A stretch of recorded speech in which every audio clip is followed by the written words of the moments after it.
반갑습니다, 여러분. 오늘은 영업 현장에서 고객과의 치열한 클로징 전쟁을 벌이고 계신 우리 설계사님들을 위한 영상을 준비해봤습니다. 자, 시작 전 따봉과 댓글 알고 계시죠? 그럼 출발해 봅시다. 먼저 클로징은요, 저도 포함해서 많은 설계사님들이 가장 어려워하는 부분이에요. 그런데 이 문턱을 넘지 못한다면 우리의 지갑은 너덜너덜해지겠죠. 여러분, 다들 이런 경험 있으실 거예요. 1차 미팅에서 고객이 니즈를 충분히 느낀 거예요. 분명 고객도 열심히 끄덕이면서 고객 입으로 어떻게 해야 돼요? 좀 알아봐 주세요. 준비해 주세요. 라는 말이 나올 정도로 정말 열변을 토하며 완벽한 미팅이 됐어요. 그래서 나는 속으로 됐다, 이건 됐다 하면서 열과성을 다해 가입 설계를 준비를 합니다. 밤샘 작업도 마다하지 않았죠. 그리고 드디어 2차 미팅, 완벽하게 준비한 제안서를 펼쳐 보이며 열정적으로 PT를 진행하는데 역시나 고객은 끄덕이기 바쁘면서 아 그렇군요 하는 반응도 보였습니다. 그리고 이제 결단의 시간이 됐죠. 클로징. 그런데 여기서 질문. 여러분은 어떤 말을 고객에게 건네시나요? 고객님, 이 보험 가입하시겠어요? 이렇게 진행해 드릴까요? 어떻게 하시겠어요? 생각해 보시고 연락 주세요.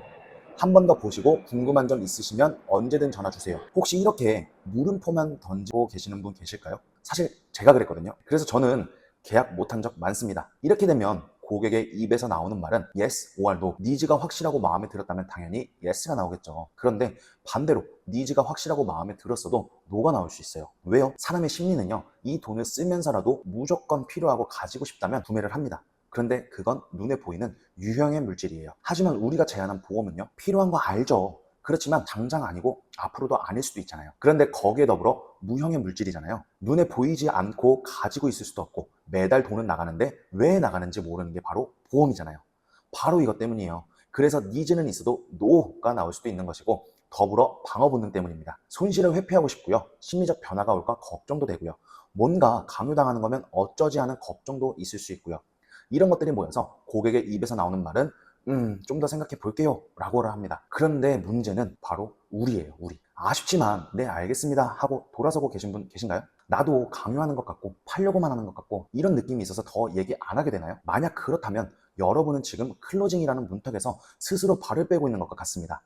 여러분은 방금 고객에게 생각할 시간과 거절할 구실을 동시에 선물해 준 셈이에요. 클로징이 안 되는 진짜 이유는 바로 나의 말, 고객에게 전하는 말에 있어요.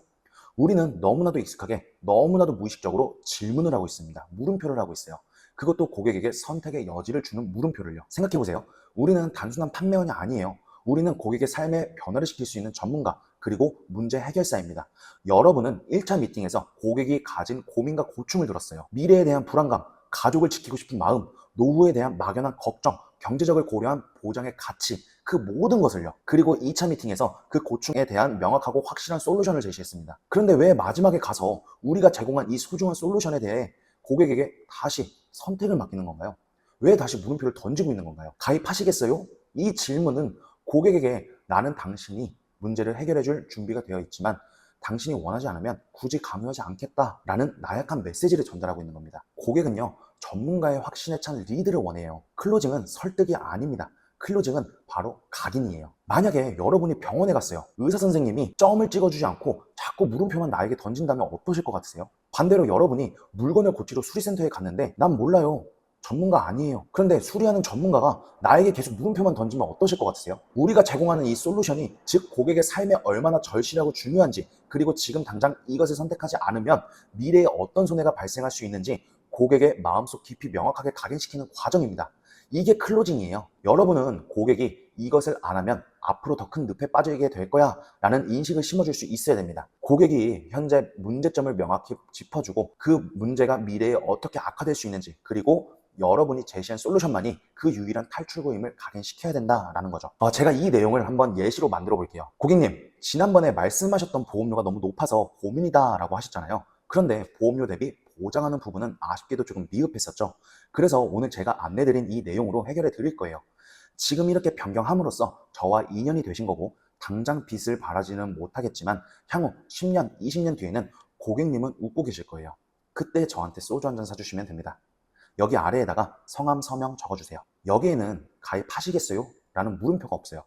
오직 그냥 확신 가득하게 자신감 빵빵 높여서 제안을 했고 미래에 대한 강력한 메시지만 있었을 뿐입니다. 이제 여러분의 클로징 멘트에서 질문을 제외하세요. 그리고 고객의 고충에 대한 솔루션과 그 솔루션이 가져올 긍정적인 미래, 그리고 선택하지 않았을 때의 잠재적인 위험을 다시 한번 강력하게 각인시켜 주시면 됩니다. 여러분의 제안은 단순한 상품이 아니라 고객의 삶을 더 나은 방향으로 이끌어줄 희망이자 안전망이에요.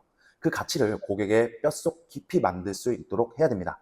오늘은 여기서 마무리하고 다음 시간에도 유익한 자료로 찾아뵐게요. 잘 가요.